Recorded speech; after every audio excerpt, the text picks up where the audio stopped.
السلام عليكم ورحمة الله وبركاته.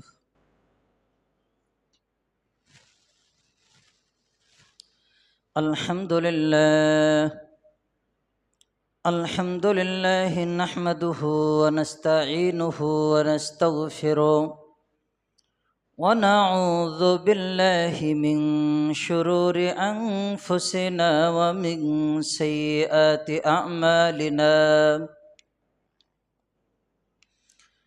من يهده الله فلا مضل له ومن يضلله فلا هادي له، وأشهد أن لا إله إلا الله وحده لا شريك له، وأشهد أن سيدنا وسندنا وحبيبنا ومولانا محمدا عبده ورسوله الذي أرسله كافة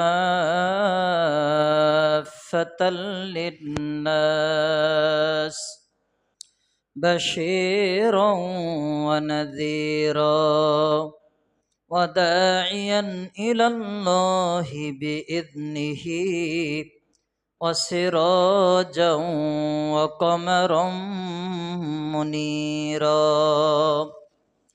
إن الله وملائكته يصلون على النبي يا أيها الذين آمنوا صلوا عليه وسلموا تسليما। সকলেই জবান খুলে দরুদে ইব্রাহিম পড়ি। আল্লাহুম্মা সাল্লি আলা মুহাম্মাদিন ওয়া আলা আলি মুহাম্মাদ কামা সাল্লাইতা আলা ইব্রাহিম ওয়া আলা আলি ইব্রাহিম ইন্নাকা হামিদুম মাজিদ।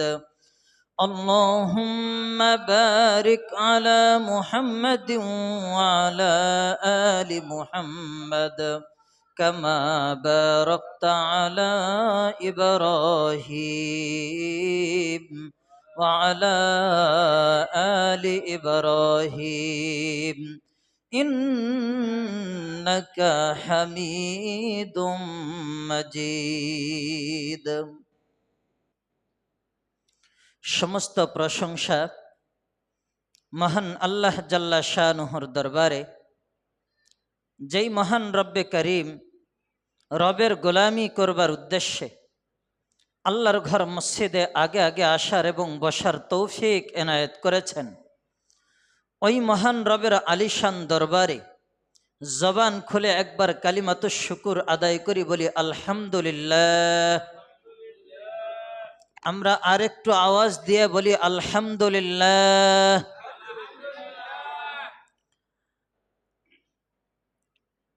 আপনাদের সম্মুখে প্রতি জুমাই আমরা দরুদ শরীফ পড়ি। এই দরুদ শরীফ পড়ার কি হাকিকত, দরুদ শরীফ পড়লে কি লাভ, ছোট্ট একটা হাদিস এখন আপনাদের সামনে পেশ করব ইনশাআল্লাহ। আল্লাহর রাসূল পয়গম্বর মুহাম্মদ সাল্লাল্লাহু আলাইহি ওয়াসাল্লাম তিনি বলেন, মা মিন আবদিন ইল্লা খরাজাতিস সালাহ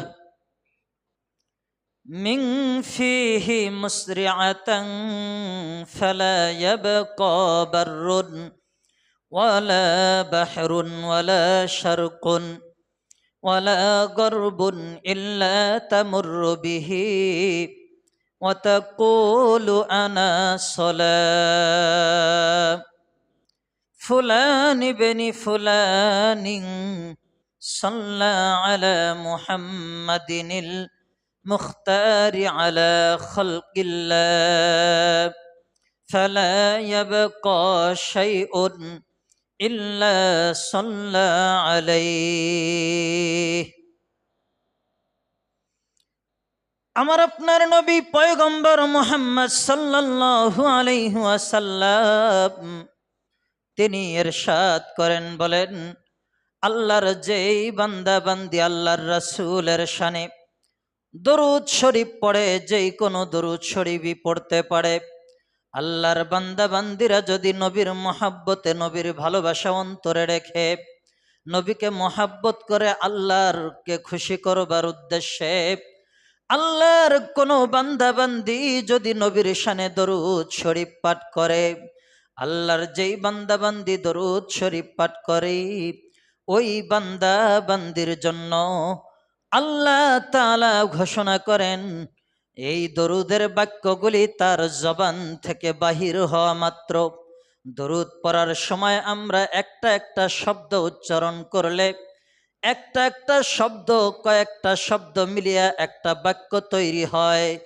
আল্লাহ বলেন, দরুদের বাক্যগুলি যেই ব্যক্তি পাঠ করে, দরুদের বাক্যগুলি তার জবান থেকে বাহির হওয়া মাত্র, এই বাহির হওয়া মাত্র পশ্চিম থেকে নিয়ে পূর্ব পর্যন্ত, পূর্ব থেকে নিয়ে পশ্চিম পর্যন্ত, এবং উত্তর থেকে নিয়ে দক্ষিণ পর্যন্ত, দক্ষিণ থেকে নিয়ে উত্তর পর্যন্ত পুরা পৃথিবীর মধ্যে এই দরুদের বাক্যগুলি দৌড়াইতে থাকে, দৌড়াইতে থাকে।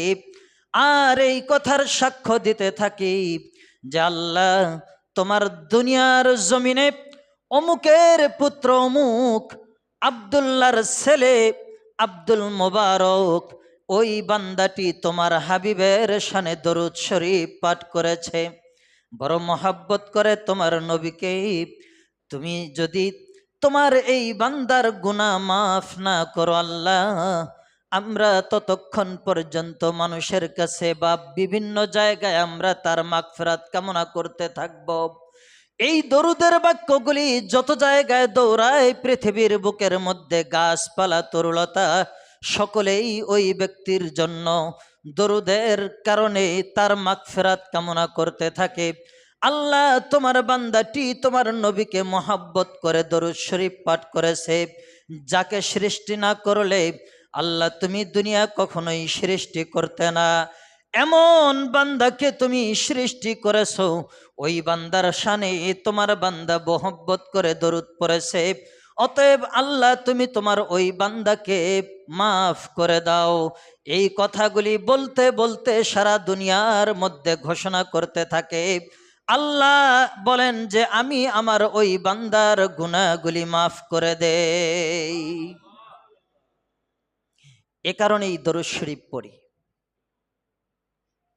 আপনি একবার দরুদ পড়লেন তো এই দরুদের বাক্যগুলি আপনার জবান থেকে বাহির হওয়া মাত্র পুরা দুনিয়ার মধ্যে ছড়াইতে থাকে, এবং এই দরুদের বাক্যগুলি আপনার প্রশংসা করতে থাকে। গাছপালা তরুলতা আসমান জমিন সব জায়গায় ধ্বনি ওঠে যে অমুকের ছেলে অমুক, অমুকের মেয়ে অমুক দরুদ পাঠ করেছে, তাই আল্লাহ তুমি তাকে মাফ করে দাও। এভাবে ক্ষমা প্রার্থনা করতে থাকে আপনার আমার নামে। এ কারণে দরুদ শরীফ পড়া। এজন্য আমরা যখনই দরুদ শরীফ পড়ব তখনই আওয়াজ দিয়ে জবান খুলে দরুদ পড়ব, এবং আল্লাহর প্রশংসা যখন করব জবান খুলে দিল থেকে খুশি হয়ে আল্লাহর প্রশংসা করব। এই প্রশংসাটাই আল্লাহ তাআলা শোনেন। গত জুমায় আলোচনা করেছিলাম কিয়ামতের ব্যাপারে। কিয়ামত কিভাবে সংঘটিত হবে? কিয়ামত সংঘটিত হওয়ার 100 বছর আগে, 100 বছর আগে সূর্য ওঠা হঠাৎ করে বন্ধ হয়ে যাবে। এরপরে মানুষগুলি বেকারার হবে যে সূর্য ওঠে না কেন, ওঠে না কেন, বেকারার হয়ে যাবে মানুষ। হঠাৎ করে সূর্য উঠবে পশ্চিম আকাশে। যখন পশ্চিম আকাশে সূর্য উদয় হবে তখন তওবার দরজা বন্ধ হয়ে যাবে।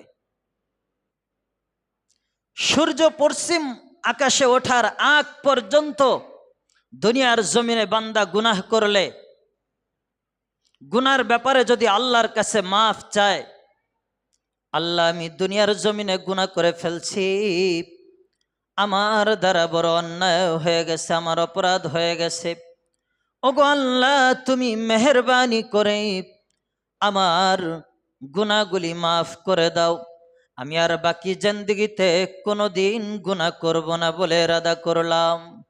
এই যে আল্লাহর কাছে তওবা করলাম, এই তওবাটা কবুল হওয়ার জন্য পশ্চিম আকাশে আল্লাহ তাআলা বলেন ৭০ মাইল রাস্তা, একটা প্রশস্ত রাস্তা।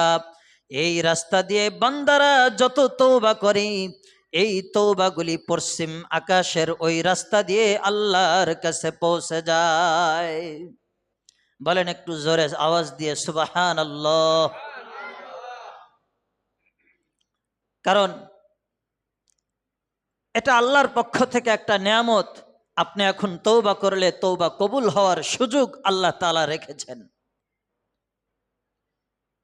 আর যেই দিন সূর্য পশ্চিম আকাশে উঠবে, ওঠার পর থেকে আবার পূর্ব আকাশে গিয়ে অস্ত যাবে, এইভাবে যখন পশ্চিম আকাশে উঠবে, পূর্ব আকাশে যাবে, সেখান থেকে পশ্চিমে গিয়ে যখন আবার অস্ত যাবে জায়গা মতো, ঠিক এইভাবে দুনিয়াতে ১০০ বছর যখন পার হয়ে যাবে, কিয়ামত সংঘটিত হবে। আল্লাহ বলবেন ইসরাফিলকে, ইসরাফিল এবার আমি আর দুনিয়া রাখবো না, এবার তুমি সিংহায় ফু দিয়ে দাও। সিংহায় ফু দেওয়া হবে। ইসরাফিলের বাঁশির আওয়াজ প্রথম প্রথম মধুর মতো লাগবে। মানুষরা যারা মাঠে কাজ করতে থাকবে, বাঁশির আওয়াজ শুনে বাড়িতে আসবে, বাড়িতে এসে দেখবে একই আওয়াজ চলতেছে।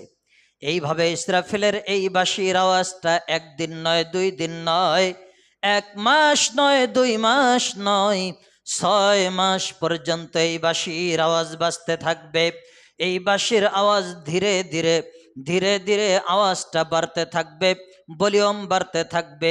এইভাবে দুনিয়ার আওয়াজ যত বাড়বে, দুনিয়ার জমিনে যত প্রাণী আছে সকল প্রাণী এক পর্যায়ে এই বাঁশির আওয়াজের কারণে মারা যাবে। কোনো প্রাণী আর দুনিয়ার জমিনে বেঁচে থাকবে না। সকলেই যখন মারা যাবে, দুনিয়ার জমিনে আর কোনো প্রাণী থাকবে না, দুনিয়ার জমিন একবারে শেষ হয়ে যাবে। আল্লাহ বলেন فأما من ثقلت موازينه وما أدراك ما القارعة يوم يكون الناس كالفراش المبثوث وتكون الجبال كالعهن المنفوش। আল্লাহ রাব্বুল আলামিন বলেন ইসরাফিলের বাঁশির আওয়াজের কারণে পাহাড়গুলি, একবার রাস্তা থেকে পাহাড়গুলি এখন ওখান থেকে হাঁটা শুরু করবে। এক পাহাড় আরেক পাহাড়ের সঙ্গে যখন টক্কর লেগে যাবে, পাহাড়গুলি টক্কর লাগার কারণে দুনিয়ার জমিনে দেখবেন যখন বালিশ বানায়, তোশক বানায়, ল্যাপ বানায়, এগুলি বানানোর আগে তুলাগুলি কিন্তু ধুনাই করে বাইরায়। যখন তুলাগুলি বাইরানো হয়, বাড়ি দেওয়া হয়, ওই সময় দেখবেন কিছু তুলা উপর দিকে উড়তে থাকে, উড়তে থাকে। আল্লাহ বলেন ওয়াতাকুনুল জিবালু কালইহনিল মানফুস, পাহাড় এক পাহাড়ের সঙ্গে লেগে যাবে। লেগে যাওয়ার কারণে পাহাড়ে পাহাড়ের সঙ্গে যখন ধাক্কা লাগবে, দুনিয়ার জমিনটা তখন পাহাড়গুলি, পাথরের পাহাড়গুলি তুলা ধুনাইলে যেরকম তুলা উড়তে থাকে, পাহাড়গুলি এভাবে তুলার মতো উড়তে থাকবে। এইভাবে যখন দুনিয়ার সব কিছু শেষ হয়ে যাবে, দুনিয়াতে আর কোনো কিছু অবশিষ্ট থাকবে না, দুনিয়ার সকলেই চলে যাবে, দুনিয়ার সব ধ্বংস হয়ে যাবে।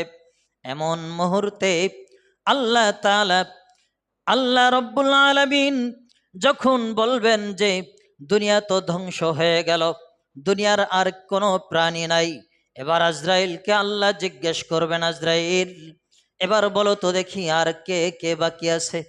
আল্লাহর হুকুমে আজরাইল আলাইহিস সালাম বলবেন, আজরাইল বলবেন ওগো আল্লাহ, দুনিয়ার জমিনে আর কোনো প্রাণী বাকি নাই, এখন ফেরেশতারা বাকি আছে। এরপরে আল্লাহর হুকুমে ফেরেশতা আজরাইলকে বলবেন, এবার সকলের প্রাণ তুমি নিয়ে নাও। সকল ফেরেশতাদের প্রাণ যখন আল্লাহ তাআলা নিয়ে নিবেন, সকল ফেরেশতা একবারে শেষ হয়ে যাবে, সকলেই যখন মারা যাবে, তখন আল্লাহ তাআলা জিজ্ঞেস করবেন আজরাইল, কেউ আজরাইল বলো তো দেখি, আর দুনিয়ার জমিনে আর কেউ কি আছে নাকি? ফেরেশতাদের মধ্যে মরে নাই এমন কেউ আছে নাকি? তখন আজরাইল বলবে, আল্লাহ, আপনার আরশ আজিম বহনকারী ফেরেশতারা বাকি আছে, এদের প্রাণ নেওয়া হয় নাই। আল্লাহ হুকুম করবেন, আরশ বহনকারী যেই ফেরেশতাগুলি আছে এদেরকেও তুমি মালাকুল মউত হিসাবে এদেরকে মেরে ফেলো, এদের জানকে কবজ করে নাও। আজরাইল এবার আরশ বহনকারী ফেরেশতাদের জানগুলিকে কবজ করবেন। এখানে একটা প্রশ্ন এসে যায়, আল্লাহর আরশ আজিম যে সকল ফেরেশতারা বহন করতেছেন, এই ফেরেশতাদেরকে যদি আল্লাহ তাআলার হুকুমে ফেরেশতাদেরকে যদি মেরে ফেলা হয়, যদি ফেরেশতাদের জান কবজ করা হয়ে যায়, তাহলে আল্লাহর আরশ আজিমকে ধরে রাখবে? প্রশ্ন আসে কি আসে না? এখানে একটা প্রশ্ন আসে যে আল্লাহ যদি আরশ বহনকারী ফেরেশতাদেরকে জান কবজ করেন, আল্লাহর আরশ আজিম ওই সময় কিভাবে টিকে থাকবে? ও প্রশ্নের উত্তর হলো এই, আল্লাহর আরশ আজিম ওই সময় আল্লাহর হুকুমের মাধ্যমে আল্লাহ তাআলা আরশে আজিম টিকিয়ে রাখবেন। আরশে আজিম বহনকারী ফেরেশতাদের মউত হয়ে গেল, এবার বাকি আছে শুধু, আর কেউ বাকি নাই, এবার শুধু বাকি আছে আজরাইল আলাইহিস সালাম। এবার আল্লাহ জিজ্ঞেস করবেন, আজরাইল রে, আর কে বাকি আছে দুনিয়ার জমিনে? এবার শুধু আজরাইল বলবে, ওগো আল্লাহ, দুনিয়ার জমিনেও আর কেউ নাই, ফেরেশতারাও আর কেউ নাই, একমাত্র আমি আল্লাহ, একমাত্র আমি আছি, আর আল্লাহ আপনি আছেন, আর দ্বিতীয় কেউ এখন নাই। এবার আল্লাহ বলবেন, ও আজরাইল রে, এবার তুমি তোমার জান নিজেই, তোমার জান তুমি কবজ করে নাও।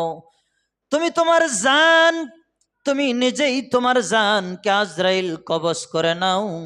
এবার আজরাইল এমন একটা চিৎকার দিয়ে তার জানকে কবজ করবেন, মুফাসসিরিনে ইকরাম হাদিসের মধ্যে বর্ণনা করেন, আজরাইল এমন বিকট আওয়াজ দিয়ে তার জানকে কবজ করবেন, তার জানকে কবজ করার সময় আজরাইল যে নিজে একটা চিৎকার দিবেন, ওই সময় যদি দুনিয়ার জমিনের কোনো মানুষ জীবিত থাকতো, দুনিয়ার সকল মানুষ আজরাইলের এই বিকট আওয়াজের কারণেই সকলেই মারা যেত, কোনো কারো প্রাণ আর বাকি থাকতো না। এমন কষ্ট হবে। আজরাইল যখন শেষ, দুনিয়ার জমিনে এখন আজরাইলও নাই, আর কেউ বাকি নাই। এখন শুধু কে আছে বলেন? এখন শুধু আল্লাহ তাআলা আছেন, আল্লাহ রব্বুল আলামিন ছাড়া আর কেউ নাই। এই অবস্থায় আল্লাহ কতদিন রাখবেন একমাত্র আল্লাহু আ'লাম, আল্লাহই ভালো জানেন যে এই অবস্থায় কতদিন রাখবেন।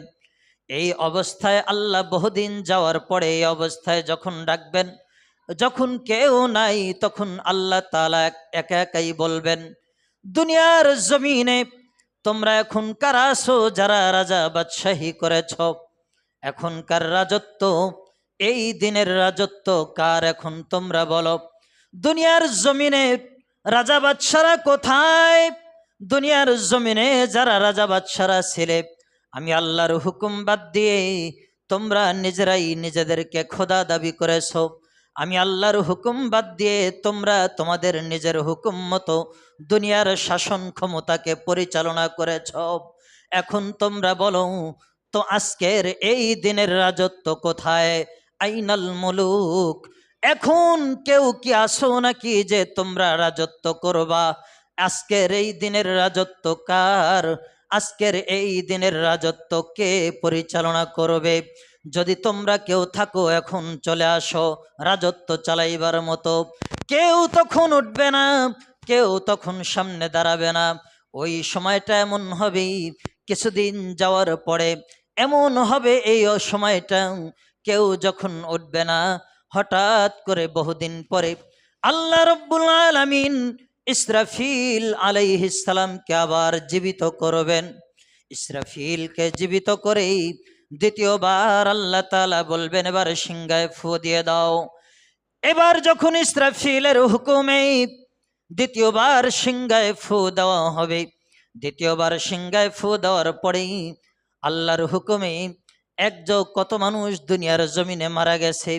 সিলেটের একজন মারা গেছে, বাড়ি তার রংপুর, রংপুরে একজন মারা গেছে, ওনার লাশটা আছে ঢাকা শহরে।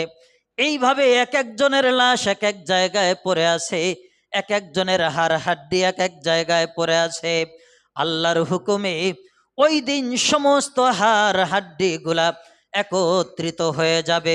যার যেই জায়গায় আছে না কেন, ওই জায়গা থেকে, যেমন জমিনে চারা বপন করলে কিছুদিন পরে একা একাই চারাগুলি থেকে সবুজ শস্য শ্যামল ফুলে ফুলে ওঠে, জমিন থেকে চারা গজায়, জমিন উর্বর হওয়ার কারণে ভালো জমিন থেকে শস্য ফল ফলায়। ঠিক ইসরাফিল দ্বিতীয়বার যখন সিংহায় ফু দিবেন, ওই সময় আল্লাহ বলেন, এই দুনিয়ার সমস্ত মানুষগুলি উলঙ্গ অবস্থায় সকলেই আল্লাহর সামনে একভাবে দাঁড়িয়ে যাবে। আল্লাহ কি পারবেন না আবার দাঁড় করাইতে? আল্লাহ কোরআনে কারিমে বলেন, মানুষকে যখন মাটি দেওয়া হয় তখন এই আয়াতগুলি পড়া হয়, মিনহা খলাকনাকুম ওয়া ফিহা নুঈদুকুম ওয়া মিনহা নুখরিজুকুম তারাতান উখরা। আল্লাহ বলেন, মিনহা খলাকনাকুম, বান্দারে আমি এই মাটি থেকেই তোমাকে সৃষ্টি করেছি। ওয়া ফিহা নুঈদুকুম, আবার মাটিতে তোমাকে দাফন করা হলো। ওয়া মিনহা নুখরিজুকুম তারাতান উখরা। আল্লাহ রাব্বুল আলামিন বলেন, মাটিতে দাফন করলাম, আবার মাটি থেকে তোমাদেরকে আবার পুনরায় জীবিত করা হবে। ওই দিন যখন আল্লাহ ইসরাফিলকে দ্বিতীয়বার বাঁশিতে ফু দেওয়ার কথা বলবেন, দ্বিতীয়বার বাঁশিতে ফু দেওয়ার কারণে সকলে উঠে হাসরের ময়দানে দাঁড়িয়ে যাবে। হাসরের মাঠে দাঁড়িয়ে যাবে। ওই দিন কিয়ামত পুরাপুরি সংগঠিত হয়ে যাওয়ার কারণে এই যে সূর্য দেখেন, এই সূর্যের 70টা মুখ রয়েছে। কয়টা? 70টা মুখ আছে সূর্যের। এই সূর্যের একটা মুখ মাত্র দুনিয়ার জমিনে দিয়ে রাখছে। সূর্যের 69টা মুখ উপরের দিকে রয়েছে, আর একটা সূর্যের মুখ শুধু দুনিয়ার দিকে দিয়ে আছে। এই পাওয়ারে এই দুনিয়ার জমিনে এত চলে। আর যখন কিয়ামত সংগঠিত হয়ে যাবে, তখন আল্লাহ বলবেন, এই সূর্যের 70টা মুখ একেবারে বান্দাদের দিকে করে দিবেন। এই কারণে দিবেন যে বান্দাদেরকে দুনিয়াতে অনেক নেয়ামত আমি আল্লাহ তাআলা দিয়েছি, কিন্তু আমার নেয়ামতের নাশুকুর করেছে। এরা নেয়ামতের শুকরিয়া আদায় করে নাই, 5 ওয়াক্ত নামাজ সময় মতো এরা আদায় করে নাই। আমি দুনিয়াতে এদেরকে অনেক নেয়ামত দিয়েছি। হায়াতুল হায়াওয়ান নামক কিতাবের মধ্যে বলেন, আমি দুনিয়ার জমিনে আমি আমার বান্দাদেরকে অনেক নেয়ামত দিয়েছি। ছোট্ট একটা পাখি, মা পাখিটা তার রিজিক সন্তানদের জন্য বাহিরে দুনিয়ার জমিনে তালাশ করতেছে। পাখিটা বাসার মধ্যে 2টা তার বাচ্চা পাখি আছে, বাচ্চা পাখি, কিন্তু মা পাখিটা বাহিরে আসছে খাদ্য আহরণ করার জন্য। মা পাখিটা বাহিরে যখন চলে আসছে খাদ্য গ্রহণ করার জন্য, মা পাখি খাদ্য গ্রহণ করেই বাসায় যে 2টি বাচ্চা রেখে আসছে, এই মা পাখিটা বাচ্চাকে নিয়ে যাওয়ার জন্য, মা পাখিটাকে মা পাখিটাকে যখন নিয়ে যাওয়ার জন্য, মা পাখিটা যখন বাচ্চাদের জন্য খাদ্য নিয়ে যায়, এমন মুহূর্তে দুনিয়ার জমিনের একজন মানুষ, এমন মুহূর্তে দুনিয়ার জমিনের একজন মানুষ ওই পাখিটাকে শিকার করে ফেলছে, বা তাকে যে কোনোভাবে ঢিল মেরে হোক বা শিকার করে হোক ওই পাখিটাকে শিকার করেছে। শিকার করার পরে পাখিটা যখন তার আওতাধীনে চলে আসে, সে পাখিটাকে জবাই করে সুন্দরভাবে বান্দা খেয়ে ফেলছে। জিহ্বার মজাটা সে ঠিকই নিয়ে নিয়েছে, জিহ্বার মজা সে নিয়ে গেল। জিহ্বার মজা নেয়ার কারণে এখন আল্লাহ বলেন, ও বান্দা, তুমি যে পাখিটা মেরে খেয়ে ফেললা, তুমি তোমার জিহ্বার স্বাদ পাইলা, কিন্তু এই পাখিটা, মা পাখিটা তো দুটি বাচ্চা বাসার মধ্যে রেখে আসছিল। ওই দুটি বাচ্চা রাত ভর কান্নাকাটি করেছে আর তার মায়ের অপেক্ষায় ছিল, আমার মা কেন আসে না, আমার মা কেন আসে না। ওই মা পাখিটির বাচ্চা দুটি রাত ভর বাসার মধ্যে একা একা কাঁদছে। তো তারপরও আমি আল্লাহ ওই বান্দার নামে কোনো গুনাহ লেখি নাই। কেন লেখি নাই? আমি আল্লাহ তাআলা বান্দাকে আমার ইবাদতের জন্য বানাইছি, বড় মহাব্বত করে বানাইছি বান্দাকে।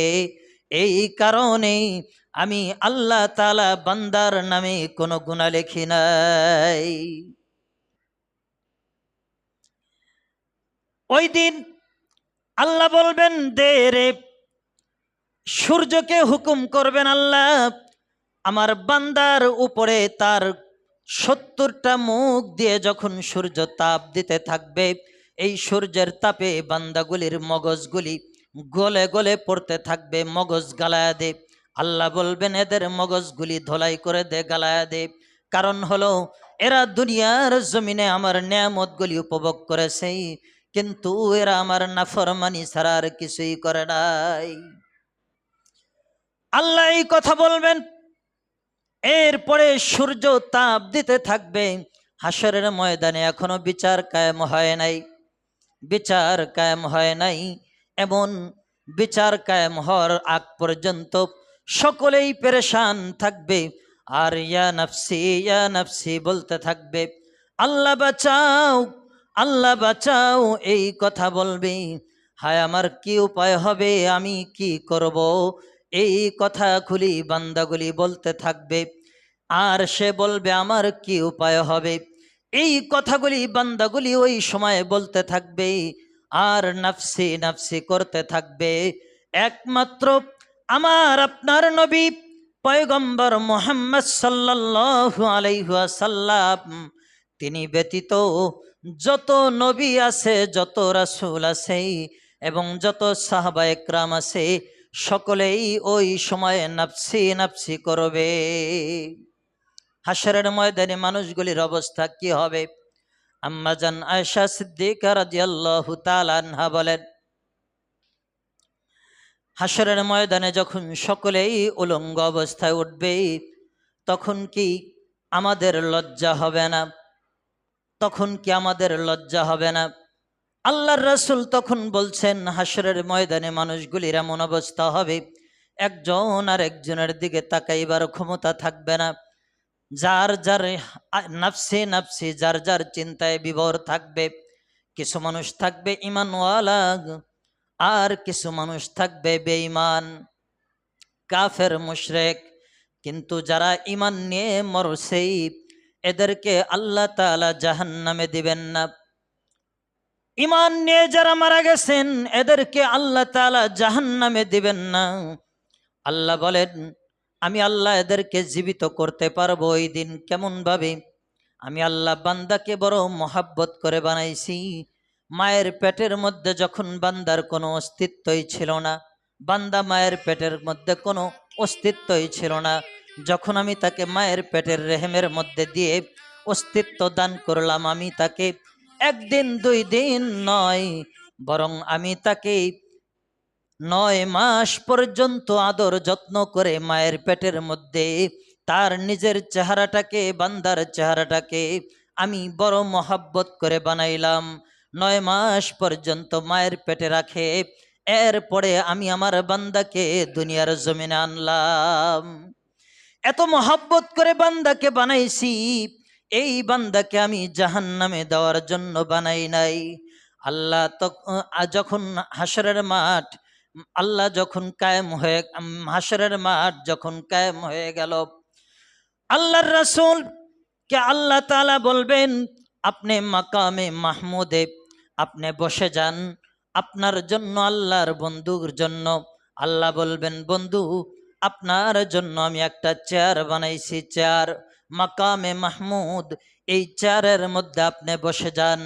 আল্লাহর রাসূল বলবেন, আল্লাহ আপনি আমাকে মেহেরবানি করে আমাকে এই কুরসির মধ্যে বসতে বলবেন না, কেননা আমি যদি এখন এই চেয়ারে বসে যাই আর আমার এই চেয়ার যদি উড়াল দিয়ে আমাকে জান্নাতে নিয়ে যায়, তাহলে আমার উম্মত এতিম উম্মত, আমি নবীহারা উম্মত, আমি দুনিয়ার জমিনে শেষ নবী ছিলাম, আমার পরে আর কোনো নবী আসবে না।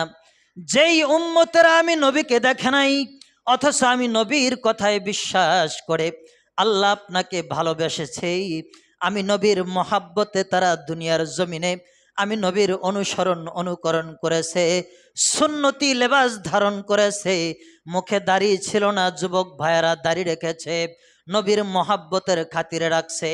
এই যে মহাব্বতের খাতিরে দাড়ি লাগাইছে, দাড়ির সাইনবোর্ডটা তার মুখের মধ্যে লাগাইছে, এই কারণে আল্লাহর রাসূল বলেন যে এই উম্মতকে রেখে আমি একা একা জান্নাতে যেতে পারবো না।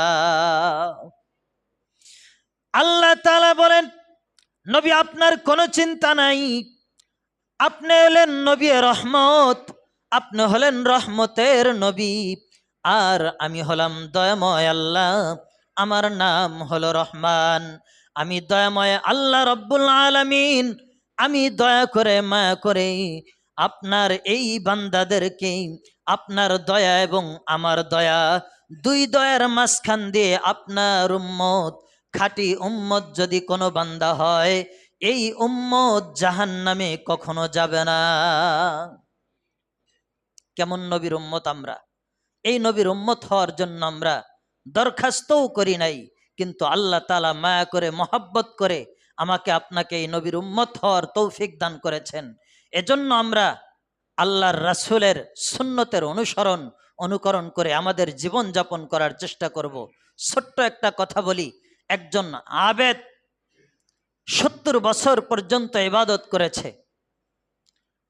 70 বছর পর্যন্ত একজন আবেদ ইবাদত করেছে, ইবাদত করার পর শয়তান তাকে ওয়াসওয়াসা দিয়ে দিল যে দেখি এই বান্দা কেমনে আল্লাহরে ডাকে। শয়তান একটা সুন্দর রমণী, সুন্দরী একটা মেয়ে এই বুজুর্গ ব্যক্তির পিছনে লালায়িত করে দিল। এই লালায়িত করে দেওয়ার কারণে এই আবেদ ব্যক্তিটি ওই সুন্দরী রমণীর সঙ্গে 1 সপ্তাহ জিনার কাজে লিপ্ত হলো। 1 সপ্তাহ পরে যখন এই আবেদ ব্যক্তির হুঁশ ফিরে আসলো, আমি তো আল্লাহর আবেদ একজন ব্যক্তি, আমি জিনা করলাম কি করে? এই কথা বলার পরে সে ওই জায়গা ছেড়ে অন্যত্র চলে যায়। অন্যত্র চলে যাওয়ার পর ওই জায়গায় যখন চলে যায়, অন্যত্র চলে গিয়ে বারবার ইস্তেগফার করতেছে, আল্লাহর কাছে মাপ চাইতেছে, বারবার ইস্তেগফার করে আর আল্লাহর কাছে মাপ চায়। একদিন সে দেখতে পায় যে কিছু ভিক্ষুক এক জায়গায় বসে ভিক্ষাবৃত্তি করে। ওই জায়গায় একজন ভদ্র ব্যক্তি প্রতিদিন নিয়মিত 12 জন ব্যক্তিকে 12টা রুটি দিয়ে যায়, 12 জন ব্যক্তিকে 12টা রুটি দিয়ে যায়। এই অবস্থা ওই আবেদ ব্যক্তি দেখতে পারলো। দেখতে পারলে আবেদের বড় ক্ষুধা লাগছে, সে খাদ্য পানাহার কোনো কিছুই করে নাই। এতদিন পর্যন্ত শুধু আল্লাহর কাছে তওবা করতেছে, আল্লাহ আমার দ্বারা জিনা হয়ে গেছে, আমারে তুমি মাফ করে দাও, এইভাবে তওবা করতেছে। বারবার যখন আল্লাহর কাছে মাপ চাইতেছে, মাপ চাইতে চাইতে তার ক্ষুধার তাড়নায় একদিন সে ওই মিসকিনদের কাতারে বসে যায়। মিসকিনদের কাতারে বসে যাওয়ার কারণে এক ব্যক্তি, ওই ভদ্র ব্যক্তিটি বিকালবেলা সারাদিন কাজ শেষে 12টা রুটি নিয়ে আসছে। ওই ব্যক্তিকে, ওই আবেদ ব্যক্তিটিও ওই লাইনে বসার কারণে ওনাকেও একটা রুটি দিছে। সে রুটি পাইল, কিন্তু ওই যে 12 জন মিসকিন ছিল, 12 জন মিসকিনের মধ্যে একজন ব্যক্তি একটা রুটি পায় নাই, কারণ সংখ্যা এখন 13 জন। এ কারণে একটা রুটি না পাওয়ার কারণে মিসকিন ব্যক্তিটি ওই ব্যক্তিকে বলল, ভাই প্রতিদিন তো আমাকেও একটা রুটি দেন, আজকে কেন আপনি একটা রুটি দিলেন না? তখন ওই ব্যক্তি বলল যে, ভাই শোনো, আমি তো 12 পিস করে এই রুটি সব সময় দেই, এখন 12টা রুটি দিছি, তাহলে বোঝা গেল তোমাদের মধ্যে কোনো একজন চোর আছে, যার কারণে রুটি একটা শর্ট হয়ে গেছে। এখন আগামীকাল থেকে আমি আর তোমাদেরকে রুটি দেব না। এই কথা শোনার পরে ওই আবেদ ব্যক্তি বলে, আমি না হয় না খাইলাম, এদের রিজিক নষ্ট করা দরকার নাই। আবেদ ব্যক্তিটি ওই মিসকিনকে রুটিটা দিয়ে দিল, তার নিজের পক্ষ থেকে সে রুটিটা দিয়ে দিল। সে না খাওয়া অবস্থায় ওই জায়গায় ইন্তেকাল করলেন। ইন্তেকাল করার পর ইবনে মাসউদ রাদিয়াল্লাহু তাআলা আনহু, আল্লাহর রাসূলের সাহাবী, তিনি বলেন, কিয়ামতের ময়দানে তাকে যখন জিজ্ঞেস করা হলো, আপনার সাথে আল্লাহ কেমন আচরণ করলেন, তখন আল্লাহ তাআলা যখন আমলনামার হিসাব করলেন, 70 বছর যত ইবাদত সে করেছে, এই 70 বছরের ইবাদত এক পাল্লায় রাখছে, আর 7 দিন যেই জিনা করেছে এই জিনার আমল এক পাল্লায় রেখে দিয়েছে। দেখা গেল জিনার পাল্লাটা ভারী হয়ে গেছে। 70 বছরের ইবাদতের কোনো মূল্য আল্লাহর কাছে পাওয়া গেল না। এরপরে যখন ওই যে মরণের আগ মুহূর্তে 1 খণ্ড রুটি সে ওই মিসকিনকে দান করলো, এই মিসকিনকে দান করার কারণেই ওই ব্যক্তির এই আমল নামাটা যখন এক পাল্লায় দিল, আর ওই 7 দিনের জিনার আমল নামায় যখন এক পাল্লায় দিল, একদিনে একটা রুটি দান করার কারণেই আল্লাহ তাআলা ওই নেকের পাল্লাটাই ভারী করে দিয়েছেন। এজন্য আমরা মসজিদে আল্লাহর হস্তে দিল খুশি দান করার চেষ্টা করব। আমাদের মসজিদের অনেক কাজ বাকি আছে, মেহেরবানি